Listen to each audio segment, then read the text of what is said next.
إن الحمد لله نحمده ونستعينه ونستغفره ونعوذ بالله من شرور أنفسنا وسيئات أعمالنا من يهده الله فلا مضل له ومن يضلل فلا هادي له وأشهد أن لا إله إلا الله وحده لا شريك له وأشهد أن محمدا عبده ورسوله أما بعد يا أيها الذين آمنوا اتقوا الله حق تقاته ولا تموتن إلا وأنتم مسلمون فإن أصدق الحديث كتاب الله وخير الهدي هدي محمد صلى الله عليه وسلم شر الأمور محدثاتها وكل محدثة بدعة وكل بدعة ضلالة وكل ضلالة في النار. எல்லாம் வல்ல அல்லாஹ்வின் நல்லடியார்களே, சகோதரர்களே, சகோதரிகளே, தாய்மார்களே, உபதேசங்கள் என்ற தொடரில் நேற்று என்ன பார்த்தோம்?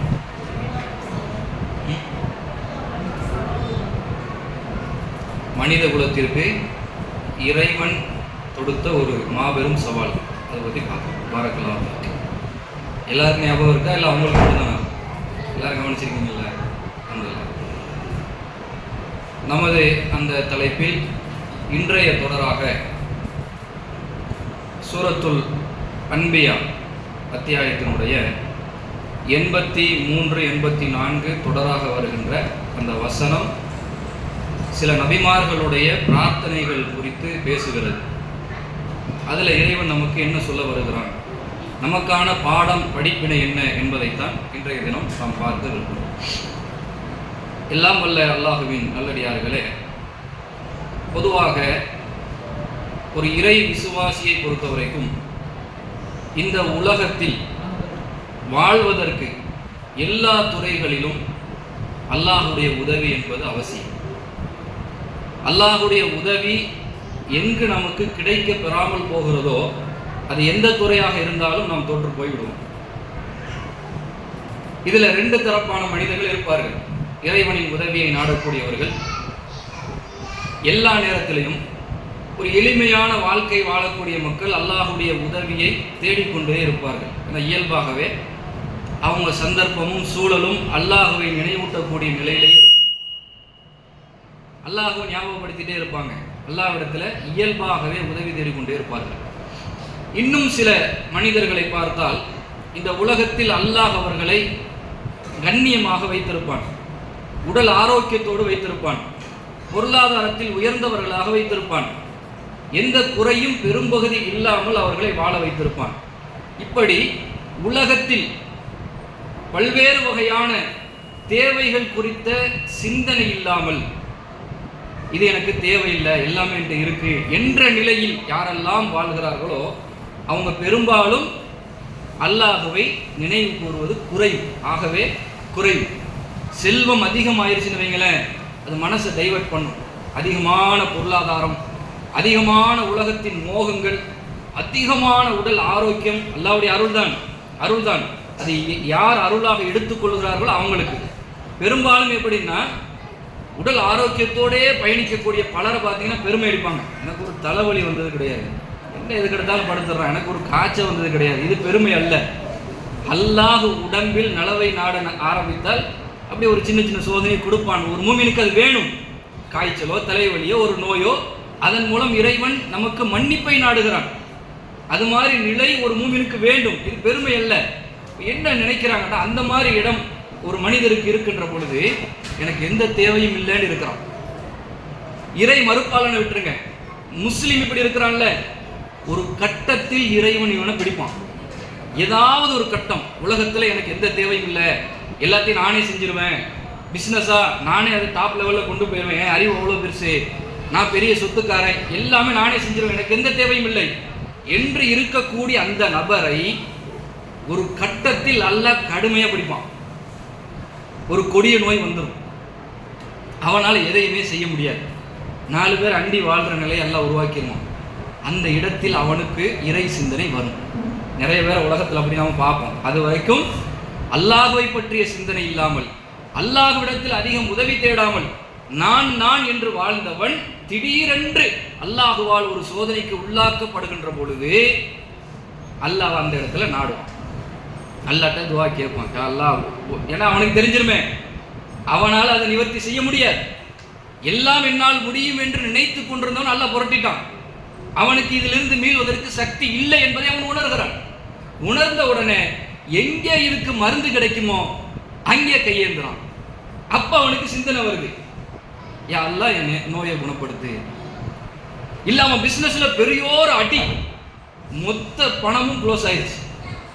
அவன் பல வருஷம் உழைத்த அந்த உழைப்பு அப்படிலாம் இல்லாம அந்த உலகத்தில் இருக்குதா? எவ்வளவு பார்க்கிறோம் தானே. இப்ப சமீபத்தில் நடந்த இலங்கையின் பேரழிவுகள் உலகத்தில் ஒவ்வொரு இடம் நடந்துகிட்டு இருக்கு. அந்த அந்த அந்த நிகழ்வு நடப்பதற்கு ஒரு 10 நிமிடம் முந்தைய காலத்தில் செல்வந்தனாக இருந்தவர்கள் அல்லாஹ்வின் சோதனையால் பிடிக்கப்பட்டார்கள். ஒண்ணுமே இல்லை. மறுபடியும் அந்த ஆரம்பத்திலிருந்து அவர்கள் உழைத்து வர வேண்டிய சூழலை அல்லாஹ் ஏற்படுத்தினான். அல்லாஹ் நாடியவங்களை அப்படி பிடிப்பான். இந்த மாதிரி நெருக்கடிகள் வருகின்ற பொழுது அல்லாஹ்வை நோக்கி அவர்கள் கரமேந்துகிறார்கள். யா அல்லாஹ் எனக்கு உதவி செய் என்று இறைவனை நோக்கி மீளுகிறார்கள். அவங்க சில கட்டங்கள் என்ன நினைப்பாங்கன்னா, அல்லாஹ் உதவி செய்ய மாட்டான், அதுக்கு ஒரு காரணம் இருக்கும். எல்லாருக்கும் அல்லாஹ் டக்குன்னு உதவி செஞ்சிட மாட்டான். நாம ரப்புக்கு ஆர்டர் போடக்கூடாது. நிறைய பேர் துவாவில் அப்படி செய்வோம், அல்லாஹ் அதை இப்படிலாம் இந்த ரூட்ல வந்துடும், எனக்கு எல்லாமே நான் சொல்ற மாதிரி நடந்துடும். நாம ரப்புக்கு என்ன செய்வோம், ரூட்டு போட்டு கொடுப்போம். இறைவனுக்கு நாம ரூட் அமைக்க கூடாது. துவா செய்யணும், அல்லாஹ் தருவான். எது நமக்கு சிறந்த நேரமோ அப்ப தருவான். இவங்க இந்த மாதிரி ஒரு சந்தர்ப்பத்தில் துவா கேட்டவுடன் அது கபூலாக்கப்பட வேண்டும் என்று நினைப்பார்கள். ஏன்னா சரியான புரிதல் இல்லாதவர்கள். உடனே எனக்கு சரியா அது வந்துடணும், குணமாயிரணும், என் பிசினஸ் சரி, மீண்டும் நான் பணக்காரனா போயிடணும் என்று அவன் நினைக்கின்ற பொழுது அல்லாஹ் சில வேளை அதை தாமதப்படுத்துவான். அதுக்கு காரணம் என்ன தெரியுமா? அல்லாட்ட குறையல்ல. அவன் நினைப்பான், அல்லாஹ் எனக்கு தரல, நான் எவ்வளவு கேட்டு பார்க்கிறேன். எப்ப கேட்டான்? அல்லாஹ் ஒரு சோதனையை கொடுத்ததுக்கு அப்புறம் கேட்கிறான். இயல்பாக கேட்காதவன் ஒரு சோதனை தரப்பட்டதற்கு பின்னால் கேட்கிறான். கேட்கும் போது அல்லாஹ் அப்பையும் சோதனை வைப்பான், உடனே எல்லாம் கொடுக்க மாட்டான், அப்பையும் சோதனை கொடுப்பான். அவன் என்ன முடிவெடுக்கிறானோ, அல்லாஹ் எனக்கு தரலையே, நான் கேட்டேன் அல்லாஹ் தரமாட்டானே என்று அல்லாஹுவை நொந்து கொள்கின்ற இறை நம்பிக்கையாளர்களை பார்க்க முடிகிறது. அன்புள்ள சகோதரிகளே, அல்லாஹ் ரப்புல் ஆலமீனை பொறுத்த வரைக்கும் அவனுக்கென்ற ஒரு நியதி இருக்கு. அல்லாஹ்ட்ட நாம் உதவி தேடுவதாக இருந்தால் எடுத்த எடுப்புல நாம கேட்டோம்னு அல்லாஹ் தருவான்லாம் எதிர்பார்க்க கூடாது. அல்லாஹ் தருவான், நிச்சயமாக தருவான். அது தர்றதுக்கென்ற ஒரு நியதி இருக்குது. அல்லாஹ்விடம் நாம் உரையாடுவதற்கென்ற ஒரு நியதி இருக்கிறது. அல்லாஹ்விடம் பிரார்த்தனை செய்வதற்கென்ற ஒரு நியதி இருக்கிறது. அப்படி செய்தால் அல்லாஹ் தருவான். அதுதான் அந்த வரலாறுல அல்லாஹ் சொல்றான். இந்த நபிமார்கள் கேட்ட பிரார்த்தனை, அல்லாஹ்விடத்தில் அவர்கள் எவ்வாறு முறையிடுகிறார்கள், அல்லாஹ் அவங்களை கைவிட்டானா, எப்படி பதில் கொடுத்தான், எவ்வளவு சீக்கிரம் பதில் கொடுத்தான், எவ்வளவு கண்ணியமாக அவர்களை பின்னால் வாழச் செய்தான் என்பதை திருமறை குர்ஆன் இந்த வசனத்தில் நமக்கு உணர்த்துகிறது. அப்ப அல்லாஹ்விடத்தில் நாம் பிரார்த்தனை செய்வதற்கென்ற ஒரு நியதி இருக்கிறது.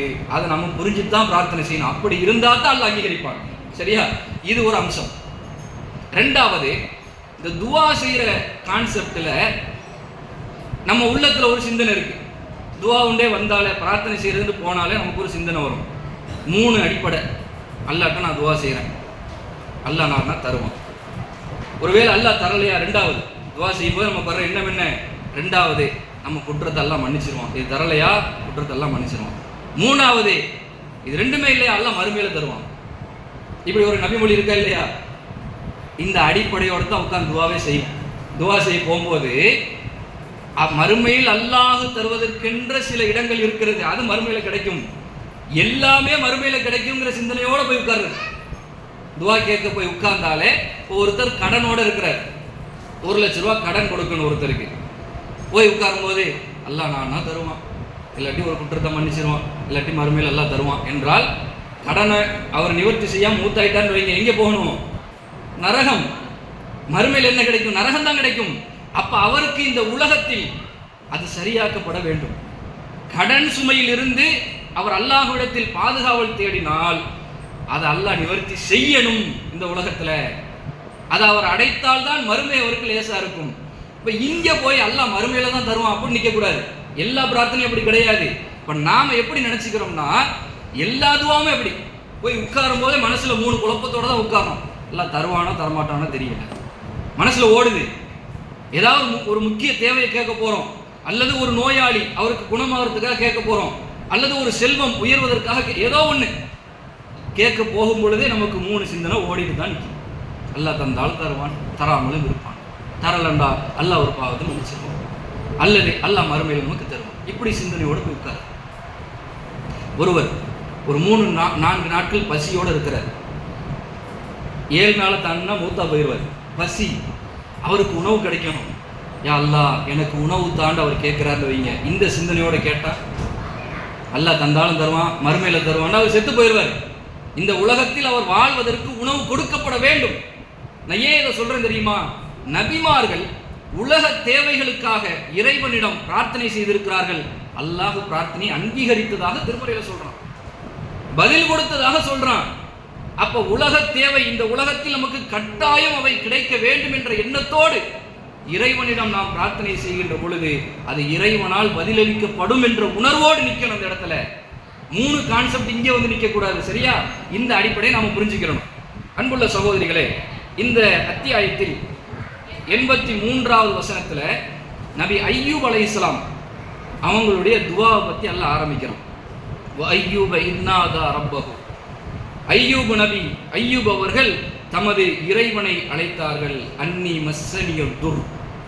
யா அல்லாஹ், நான் ஒரு துன்பத்திற்கு உள்ளாகி இருக்கிறேன். நல்லா அந்த வாசகத்தை கவனிச்சுட்டே வாங்க. அவர் அல்லாஹ்வை அழைக்கிறார். நான் ஒரு துன்பத்திற்கு உள்ளாகி இருக்கிறேன். வஅன்த அர்ஹமுர் ராஹிமீன். நீதான் கருணையாளர்களுக்கெல்லாம் கருணையாளன் யா அல்லாஹ். இதான் அவர் வார்த்தை. அவர் செஞ்ச துவா, நான் ஒரு துன்பத்திற்கு ஆளாகி இருக்கிறேன். இன்னும் சில வசனங்கள்ல இதே மாதிரி இன்னொரு இடத்துல அவர் பிரார்த்தனை செய்கிறார். அதுல அதாபென்ட்லாம் வருது. உடல் அளவில் சில வேதனைகளை அவர் அனுபவித்ததாக அல்லாஹ் சொல்கிறான். அந்த வேதனை அவரை பிடித்திருக்கும் பொழுது அல்லாஹ்ட்ட அவர் உலக தேவைக்காகத்தான் என்ன செய்கிறாரு? அந்த துன்பம் நீங்குவதற்காக அல்லாஹ்விடத்தில் பிரார்த்தனை செய்கிறார். அதை நீக்கிடுன்னு அவர் கேட்கல. அவர் கேட்டது என்ன? நீக்கிடுன்னு கேட்க கூடாதுன்னு அல்லாஹ் சொல்லல. அவர் வாசக அமைப்பு பாருங்க. இறைவா, நான் ஒரு துன்பத்தால் பீடிக்கப்பட்டிருக்கிறேன். நீ கருணையாளர்களுக்கெல்லாம் நீ கருணையாளன், சிறந்த கருணையாளன் யா அல்லாஹ் அப்படின்னு சொல்றாரு. இந்த வாசகத்தில் நமக்கு என்ன புரியுது? ஒரு நபி இறைவனை அழைத்த ஒரு அழகான ஒரு வார்த்தை சொற்றொடரை அல்லாஹ் இங்கே பதிவு செய்கிறான். இதை புரியறதுக்காக நபி இப்ராஹிம் அலைஹிஸ்ஸலாம் இருக்கிறாங்கல்ல, அவங்க ஒரு கட்டத்தில் பிரச்சாரம் செய்யும் பொழுது அவங்க பேசுறாங்க. என் இறைவன் என்னை படைத்தான், அவன்தான் என்னை படைத்தான், என்னை அவனே மரணிக்க செய்வான் சொல்லிட்டே வர்றார். அவனே எனக்கு உணவளித்தான், அவனே எனக்கு தண்ணீர் தந்தான், அவனே எனக்கு நேர்வழி காட்டினான். வைதா மரில் தூ, நான் நோயுற்றால், எனக்கு நோய் வந்தால், பகுவ யஷ்வீன், அல்லாஹ் அதை நிவாரணம் தருகிறான், குணமாக்கி விடுகிறான். சென்டென்ஸை கவனிங்க. அவர் சொல்ற ஒவ்வொரு வாசகமும் எனக்கு அவன்தான் உணவு தந்தான். புரியுதா? அவன் உணவு தந்தான், அவன் நீர் தந்தான், அவன் உயிரை தந்தான், அவன் நேர்வழியை தந்தான், அவனே மரணத்தை தருவான், மீண்டும் அவனே உயிர்ப்பிப்பான். வைதா மரில் தூ, நான் நோயுற்றால். நோய் யாருங்க தர்றது? நோய் யார் தர்றது? அல்லாஹ் தர்றான். அதான அடிப்படை. ஒருவருக்கு நோயை தருபவன் ரப்புல் ஆலமீன்.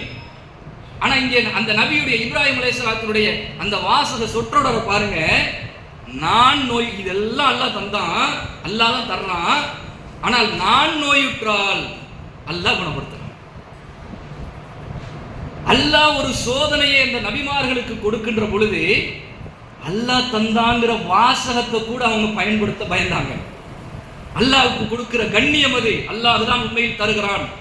ஒரு சோதனை, ஒரு கஷ்டம், நமக்கு ஏற்படுகின்ற துன்பம், அது கதிர். அல்லாஹ் தருவது, அல்லாஹ் எடுப்பது, அல்லாஹ்வுடைய நாட்டம் தான். ஒருவருக்கு கிடைப்பது அல்லாஹ் தருவது தான் அந்த சோதனை. ஆனா நபிமார்களுடைய வாசகத்தை பாருங்க. இப்ராஹிம் அலைஹிஸ்ஸலாம் சொல்றாரு, அந்த இடத்துல வரும்பொழுது, நோய் வரும் பொழுது, நான் நோயுற்று, அல்லாஹ் நோயை தந்தான், அல்லாஹ் குணப்படுத்தினான்னு சொல்லல, எல்லாத்தையும் அவன் தந்தான் அவன் தந்தான் என்று சொல்லி கொண்டு வந்த இப்ராஹிம் அலைஹிஸ்ஸலாம் நோயுறுகின்ற அந்த நிலையை மக்களுக்கு உணர்த்துகின்ற பொழுது, நான் நோயுற்றால் அவன் நோயை தந்தான்னு சொல்லல, நான் நோயுற்றால் அவனே அதை குணப்படுத்துகிறான். குணப்படுத்துறதை மட்டும் அல்லாஹ்வோட ஈக்குவல் பண்றாங்க, இணைக்கிறாங்க. அல்லாஹ் தான் நோயை தருகிறான், அல்லாஹ் தான் குணப்படுத்துகிறான். அல்லாஹ் ஏன் இதை பதிவு செய்கிறான்?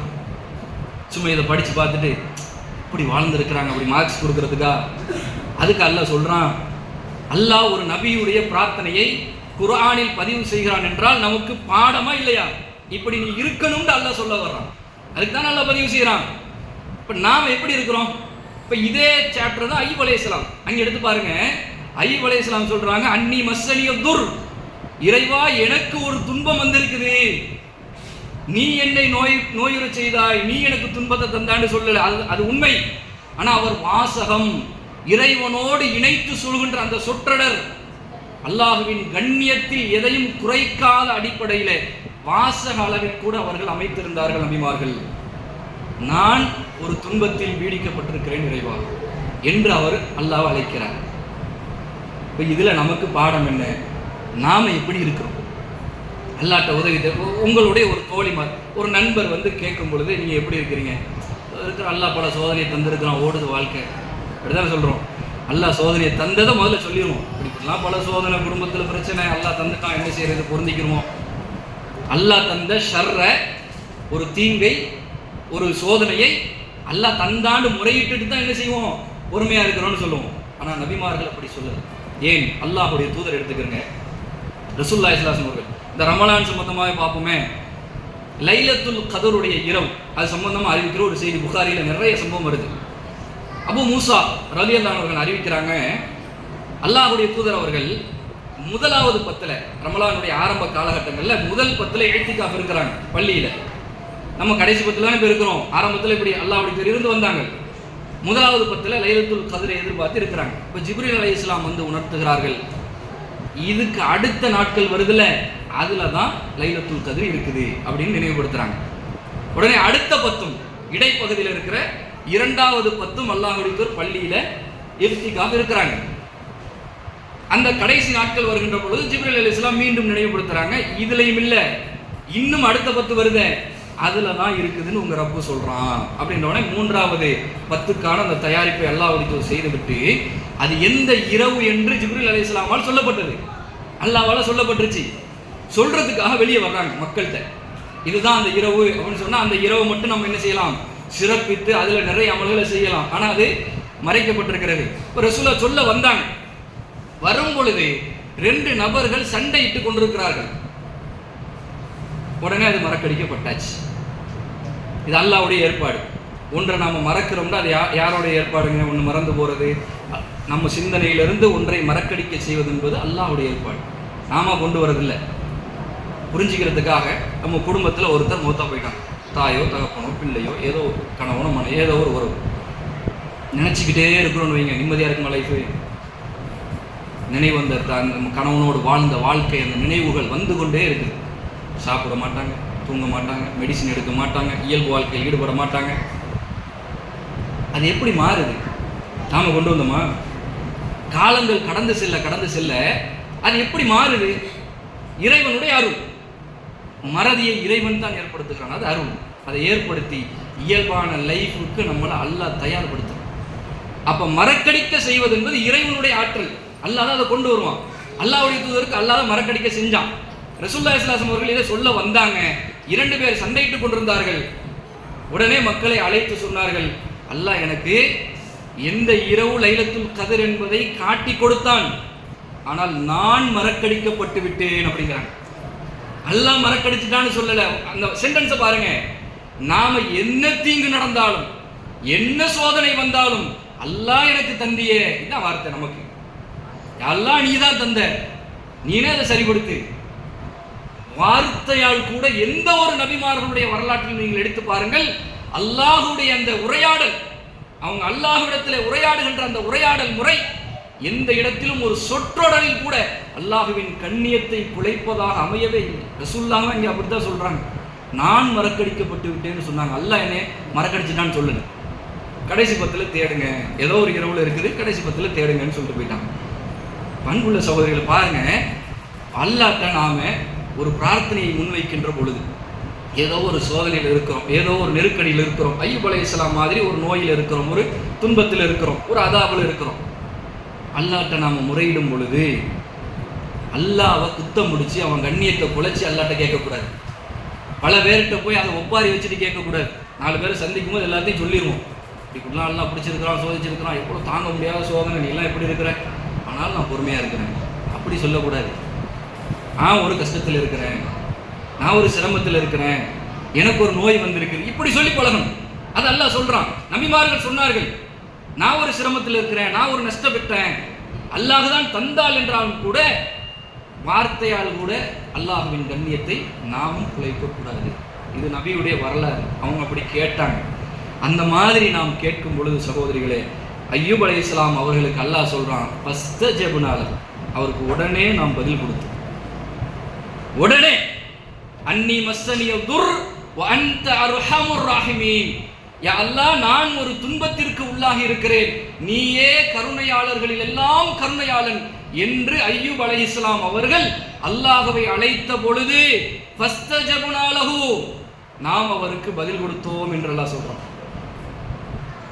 அல்லாஹ்வுடைய பதில் உடனே வரும். இப்படி நாம் அணுகினால், அல்லாஹ்வை இப்படி நாம் அணுகினால், அல்லாஹ் தருகின்ற சோதனைகளை, அல்லாஹ் தருகின்ற நஷ்டங்களை, அல்லாஹ் தருகின்ற நோய் தன்மைகளை, இந்த உலகத்தின் பல்வேறான தொந்தரவுகளை அல்லாஹ் தான் தர்றான் என்றாலும் அல்லாஹ்வுடைய கண்ணியத்தை குலைக்கும் விதமாக நாம் பேசிவிடாமல், இது எனக்கு ஏற்பட்டிருக்கிறது, யா அல்லாஹ் நீ என்னை காப்பாத்து, நீ என்னை காப்பாத்து, நீ என்னை இதிலிருந்து மீட்டெடுத்திரு, நீ என்னை குணப்படுத்தி விடு என்று இறைவன் தருகின்ற ஷர்ரை அல்லாஹ்வோடு இணைத்து பேசாமல், தீங்குகளை அல்லாஹ்வோடு இணைத்து பேசாமல், நலவுகளை அல்லாஹ்வோடு இணைத்து பேச பழகினால் அய்யூப் அலைஹிஸ்ஸலாம் அவர்களுக்கு அல்லாஹ் பதில் கொடுத்தது மாதிரி நமக்கு கொடுப்பான். கொடுத்துட்டு அல்லாஹ் சொல்றான், அவருடைய குடும்பத்தார்களை உலகத்தில் அல்லாஹ் என்ன செய்யறான், உயர்த்துகிறான், கண்ணியப்படுத்துகிறான், வேறொரு லைஃப் அவங்களுக்கு கொடுத்துட்டான். அவர் நோயை குணப்படுத்திட்டான் அல்லாஹ். அய்யூப் அலைஹிஸ்ஸலாம் என்ற வரலாறை கேட்ட உடனே நிறைய பேருக்கு கட்டுக்கதைகள்லாம் நிறைய சிந்தனைக்கு வரும். அதெல்லாம் ஒண்ணுமே எந்த ஆய்வுபூர்வமான எந்த வரலாறுலையுமே இல்லை, ஆதாரபூர்வமான வரலாறுகள்ல இல்லை. அய்யூப் அலைஹிஸ்ஸலாம் தான் தொழுநோயா இருந்தாங்க, தோலெல்லாம் பிஞ்சு புழு ஓடியது, இப்படிலாம் சில பேர் சொல்லுவாங்க.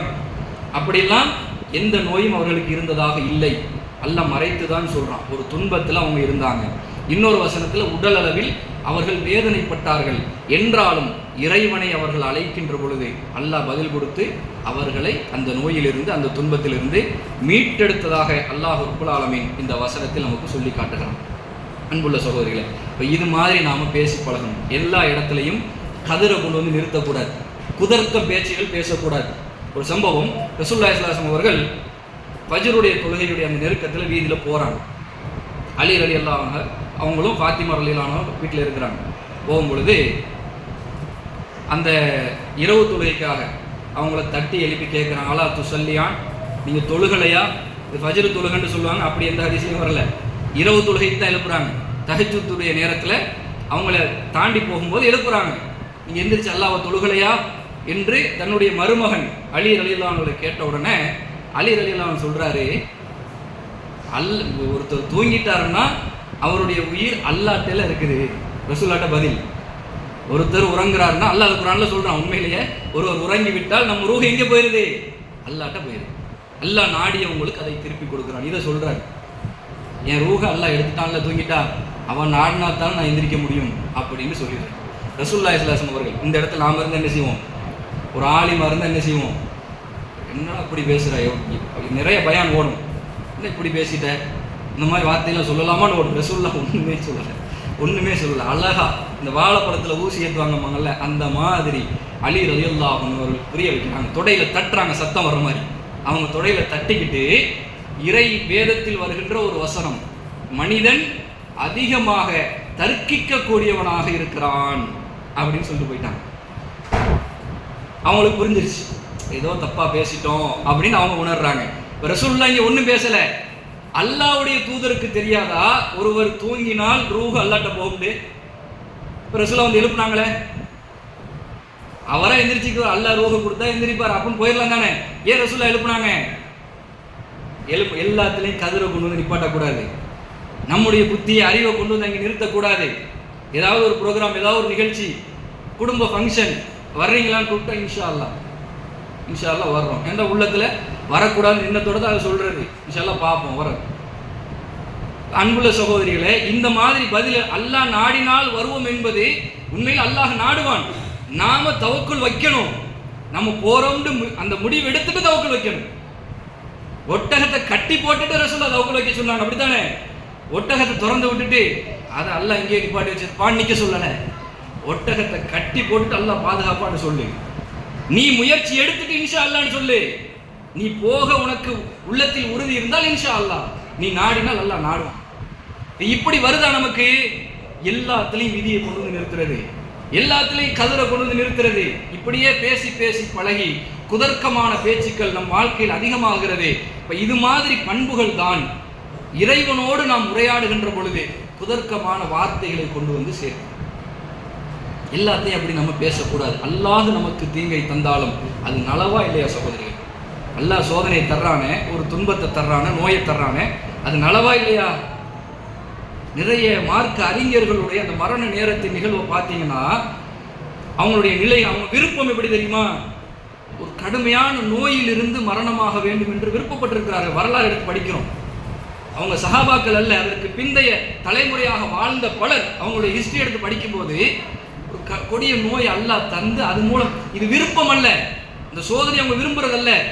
அவங்க விருப்பம் எதுல இருக்குதுன்னா, ஒருவர் கடும் நோயால் பீடிக்கப்பட்டு படுத்த நிலையில் மரணமாகிறார் என்றால் அவருடைய பாவங்களை அல்லாஹ் மன்னிக்க நாடுகிறான். ஈமானோடு இருந்தால் மன்னிக்க நாடுகிறான் அர்த்தம். அதை நேசிக்கிறாங்க, விரும்புறாங்க.